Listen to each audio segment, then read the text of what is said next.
Perayaan Gawai atau pesta panen dalam masyarakat Dayak umumnya digelar dengan satu makna, yakni mengucap syukur kepada Tuhan atas panen yang dihasilkan.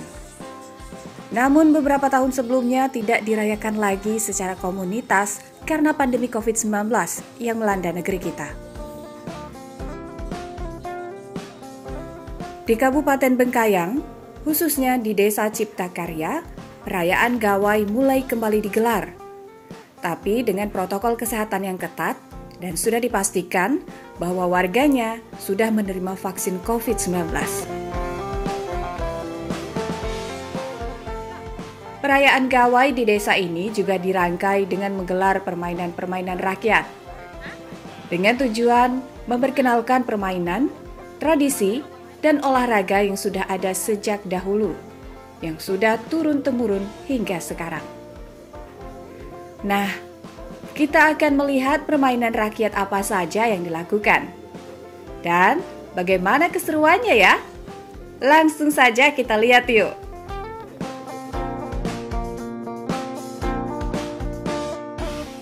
Mengingat Desa Cipta Karya merupakan desa wisata ya, yang menjadi ikon desa adalah budaya seni dan panorama alam. Kegiatan ini merupakan kegiatan seni dan budaya yang memang pemerintah desa ingin, inilah bentuk dari kearifan lokal kita yang mungkin ya bagi anak-anak, bagi generasi kita hampir dilupakan. Kita coba lestarikan kembali, kita coba gali kembali. Atas nama Tuhan Yang Maha Kuasa, kegiatan Gawai Dayak, maka Dio dengan ini resmi kami buka.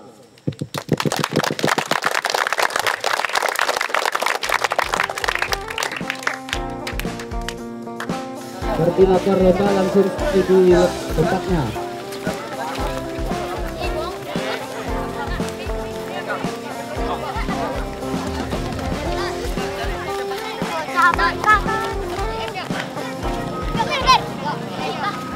Permainan ini merupakan warisan ya, kearifan lokal budaya masyarakat di sekitar Desa Cipta Karya.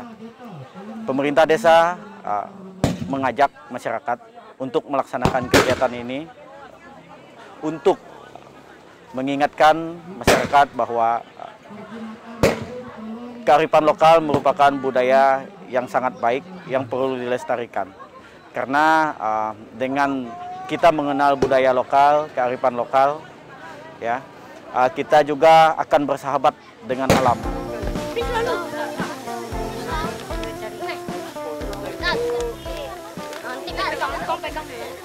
Pertama, permainan rakyat lagum atau meriam bambu. Permainan ini memang cukup ekstrim untuk klasifikasi anak-anak. Tapi koordinator permainan dan panitia telah menetapkan teknis dan cara permainannya yang aman bagi anak, serta diawasi oleh orang tua mereka. Bahan baku dari permainan ini terbuat dari bambu yang dibuat sedemikian rupa, dengan ukuran dan ketebalan yang sudah ditetapkan panitia. Kemudian di Desa Cipta Karya, jenis bambu tebal seperti ini masih banyak dijumpai, sehingga masyarakatnya mengerti betul akan kekuatan bambu jika dipakai untuk permainan lagum ini. Kita panitia juga mewajibkan keterlibatan orang tua untuk memantau terutama saat proses pencarian bahan baku lagum, yaitu bambunya, karena bambu ini ukurannya sangat-sangat besar dan memang cukup berbahaya jika anak itu sendiri yang mencarinya. Jadi kita mewajibkan untuk membawa wali atau orang tua untuk mengikuti mereka mencari bahan baku supaya aman. Dan karena anak-anak juga untuk ukuran tua mudanya bambu, jenis bambu ini anak-anak tidak tahu. Jadi kita wajibkan itu demi keamanan dan demi kualitas juga, seperti itu.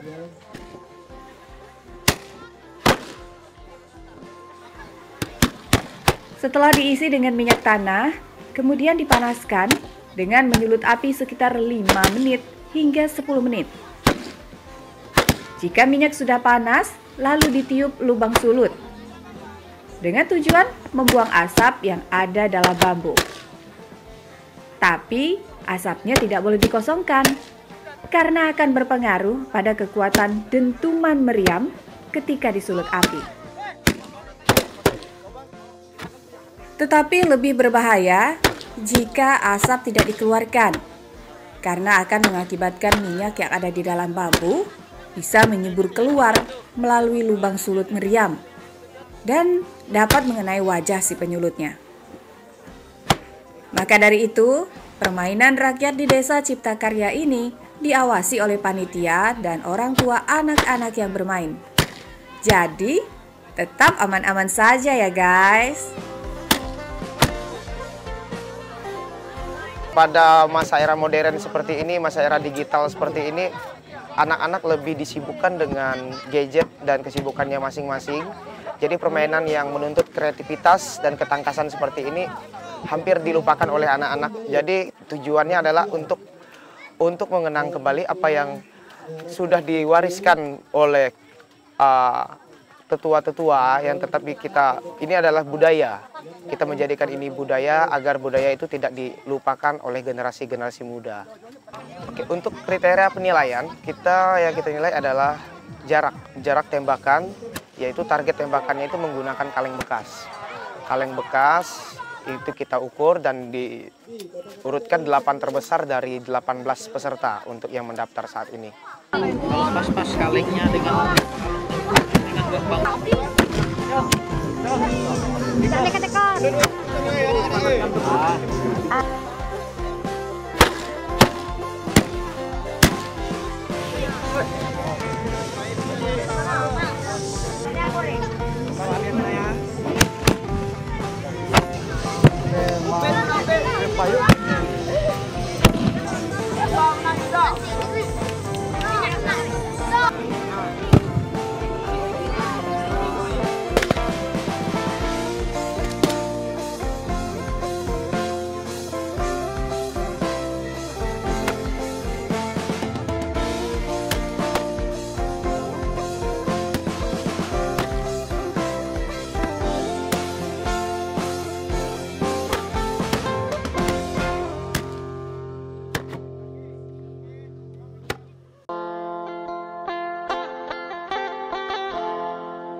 Kedua, kerajinan anyaman.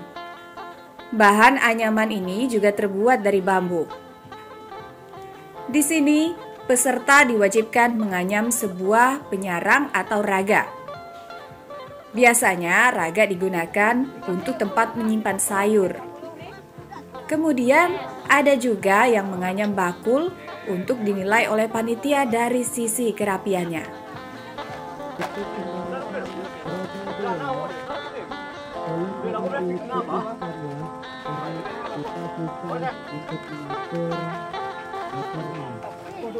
Dalam menganyam raga dan bakul ini membutuhkan pengetahuan khusus. Karena jika dilihat dari cara menyusun helai demi helai urap atau bambu yang sudah dilaut tipis, sangatlah rumit.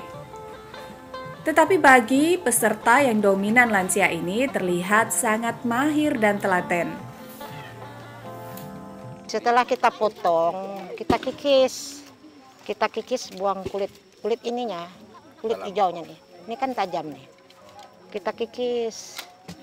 Habis kita kikisnya, kita jemur. Sekitar 5 hari kita jemur, udah kering, baru kita belah. Kita belah, kita buang ininya, isi dalamnya nih.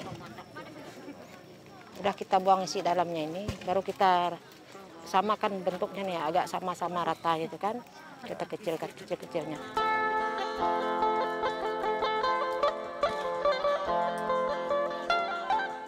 Ada bibit saya bikin ini, saya ngeliat. Jadi saya bongkar ini. saya bongkarkan, saya contohi. Jadi salah, rupanya hitung ininya nih. Kalau ininya 7, semuanya 7. Kata bibi kan, kalau ini 8, semuanya 8. Kalau ininya 7 atau ininya 8, enggak jadi ininya. Berputar enggak jadi. Enggak ketemu dia. Jadi ini kita bikin yang satu ini, yang langkah 1 ini kan. Jadi kita hitung 1, 2, 3, 4, 5, 6, 7, 8. Jadi ini 8 juga, ini 8 juga, ini semua 8. Barulah ini jadi kayak gini dia.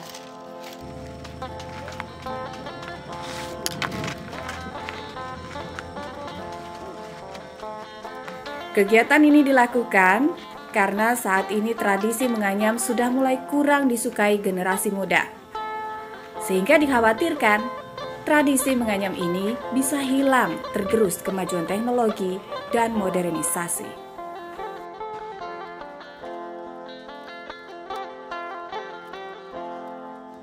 Ini udah kita minta peserta untuk siapkan dari rumah, sehingga mereka nyampe ke kegiatan ini langsung anyam. Itu dia.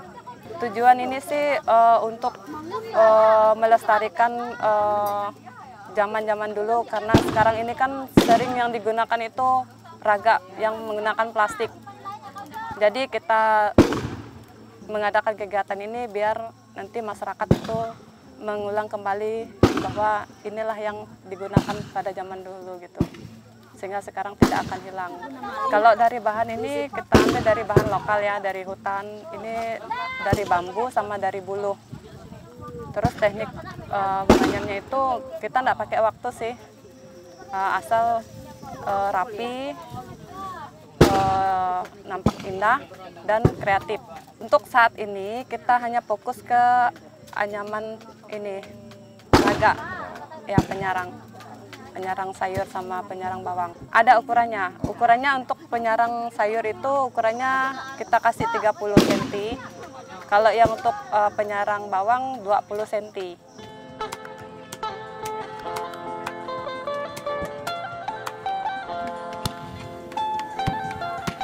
Selain menganyam, di sini juga dilaksanakan praktek membuat sapu yang terbuat dari akar banar. Dalam pembuatan sapu ini juga dinilai adalah kerapian dari sapu tersebut. Bahan baku pembuatan sapu ini juga cukup banyak ditemukan dalam hutan dekat desa mereka.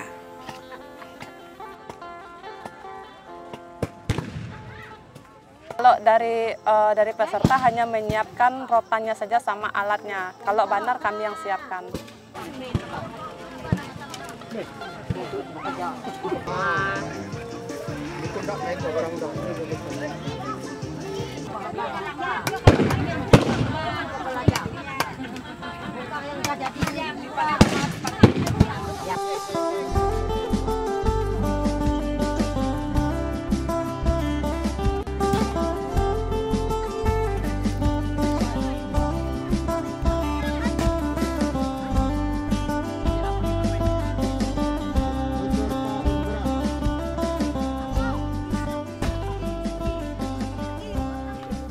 Selanjutnya, permainan enggrang kayu.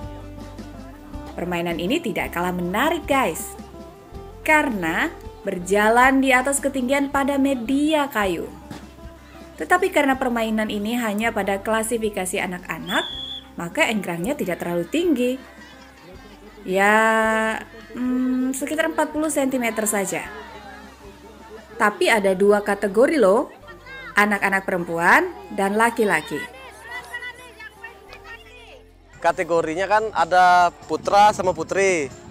Kalau sistem bermainnya, yang sistem putri kita kasih putarannya 1 putaran.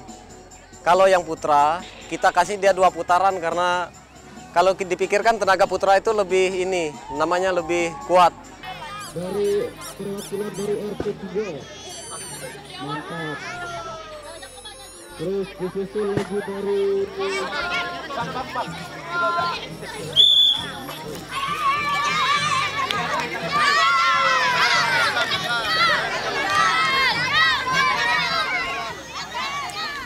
Yang dibutuhkan di permainan enggrang ini adalah keseimbangan serta panjang dan cepatnya langkah berjalan.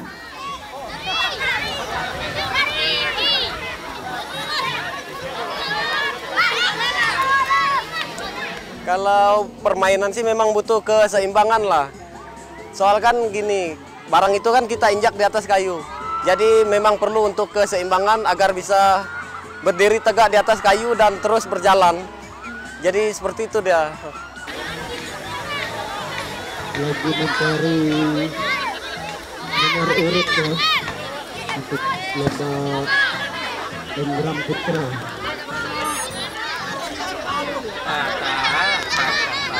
Satu kali lagi, ayo semangat. Dasarnya memang untuk melestarikan adat budaya. Memang kalau namanya enggrang ini kan di luar Kalimantan pun mungkin ada. Jadi kita mencoba hidupkan kembali untuk anak-anak Dayak agar mereka juga bisa bermain ini kembali. Juara 2 mendapatkan motor mainan.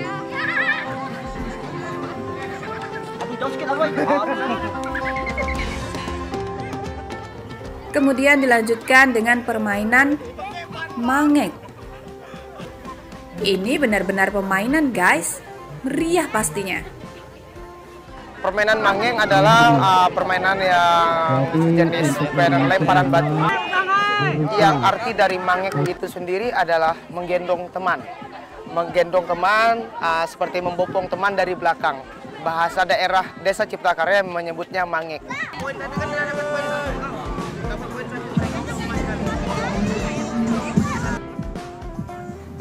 Mangeng ini merupakan istilah yang artinya hukuman terberat. Wah, kenapa terberat? Karena permainan ini membentuk tim. Dan jika salah satu anggota tim membuat kekalahan sebanyak 3 kali, maka semua anggota tim akan dihukum. Berupa menggendong lawannya sebanyak 3 putaran dari luas area permainan.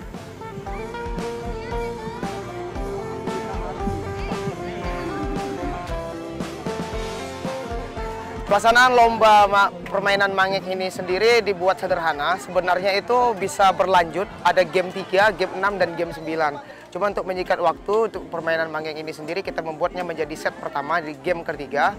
Di mana teknis permainan itu adalah per timnya itu kita bentuk 3 orang, terdiri dari 3 orang per tim. Dia melakukan pelemparan batu dari posisi yang ditentukan ke garis yang sudah ditetapkan, di mana titik batu tersebut yang mendekati garis adalah tim yang akan mengumpan. Tim mengumpan itu maka yang akan memegang batu lawannya yang akan diumpankan ke depan. Singkatnya di sini semacam ada negosiasi mau atau tidaknya pelemparan. Jika memang posisinya ya tidak batu yang sudah diumpan itu mengenai batu, maka itu akan terjadilah mangek, akan menggendong temannya sendiri. Untuk ukuran batunya sendiri kita variasi, cuman yang kita larang adalah batu ukuran kecil karena itu agak sulit dimainkan dan mudah melayang.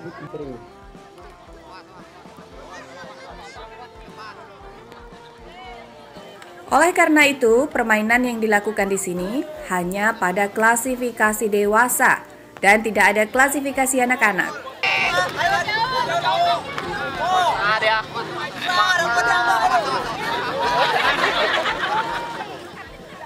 Seru juga ya. Sebenarnya, nilai-nilai edukasi yang dapat diambil dari permainan ini adalah kerjasama dan sportivitas yang harus dijunjung tinggi. Supaya permainan dapat seru dan suasana meriah, guys. Saya melihat permainan ini ya memang sangat antusias. Karena barang ini dari dulu memang sudah ada, cuma sekarang baru digerakkan oleh panitia. Kami mensupport mereka agar supaya permainan rakyat ini berlanjut seterusnya untuk tahun-tahun akan datang. Gitu.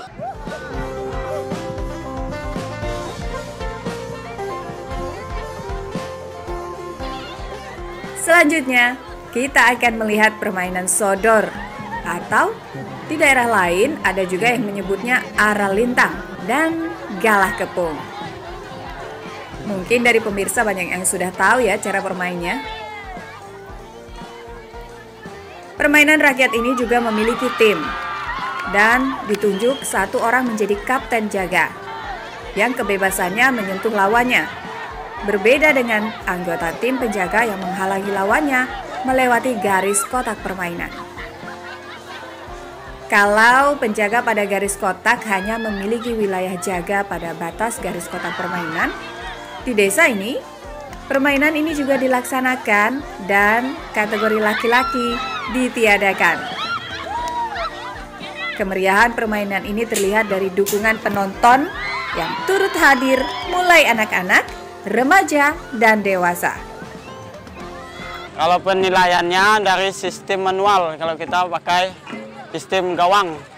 Kalau dia lewat satu gawang, berarti kita hitung satu. Kalau dia lewat dua gawang, berarti kita hitung dua. Jadi setiap gawang ada nilainya, jadi nilainya satu. Dan kita bermainnya 5 set tadi, 5 ibaratnya kayak 5 putaran. Tiap putaran itu berganti permainannya. Kalau ada yang dapat ataupun kena tangkap dari lawannya gitu, jadi kita rolling ganti gitu permainannya.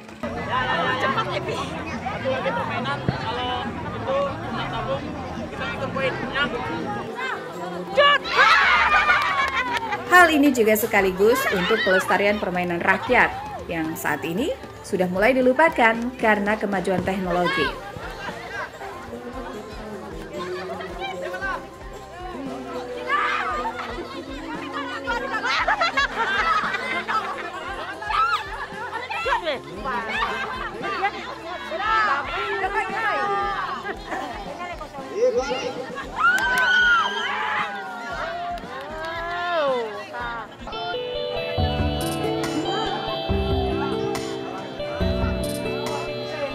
Nah, permainan yang terakhir adalah linting, guys.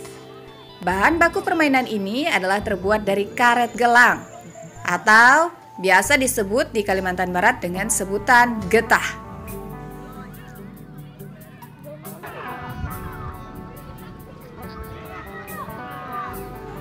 Permainan ini memiliki gacok berupa karet yang sudah dianyam hingga menghasilkan berat.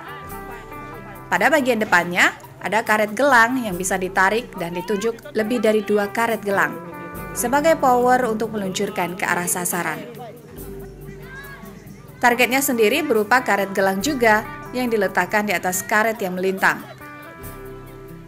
Jadi, ketika gacok mengenai karet tersebut, karet gelang yang di atas akan jatuh ke tanah. Selanjutnya, juri nanti menghitung jumlah yang jatuh untuk menentukan nilai. Yuk, langsung kita lihat keseruannya, karena ini diikuti juga oleh pembidik dewasa.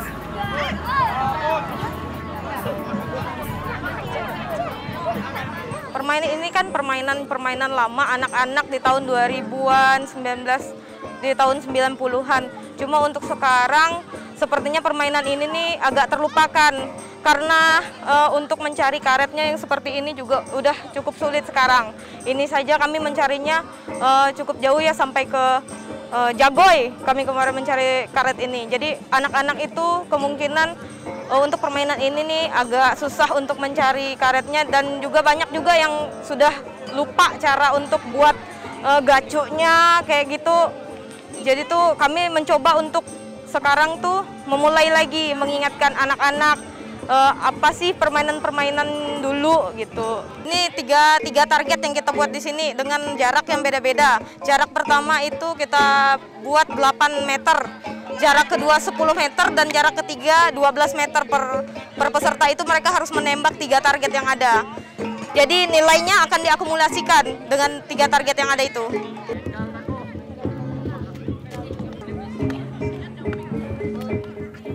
Nah guys, linting ini merupakan permainan terakhir yang digelar pada Pesta Gawai tahun ini di Desa Ciptakarya.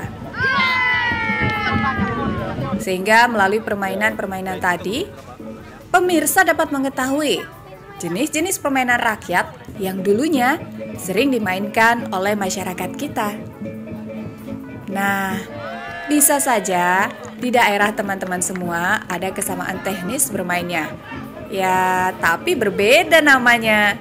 Itulah Indonesia, kaya akan perbedaan, tetapi menyatu juga dalam perbedaan tersebut. Unik ya?